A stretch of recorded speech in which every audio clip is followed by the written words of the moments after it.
guys, and welcome back to the Tutorial Millennial channel. In this video, I'm going to be showing you guys how you can translate text in Microsoft Word.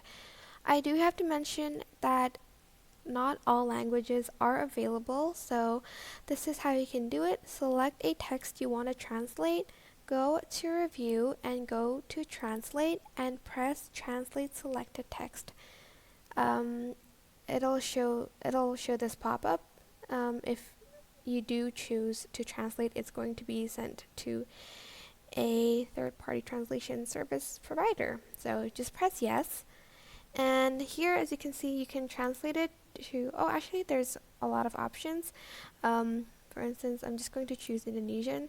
So just gonna wait for it to load. So tag a friend means this. And you can even insert the translation in the document. And that is basically it. I hope this tutorial was helpful for you guys. Don't forget to like, comment, share, and also subscribe to this channel if you haven't done that. If you have any questions, just leave it in the comment section down below and I will try my best to answer them all. Thank you so much for watching. Bye!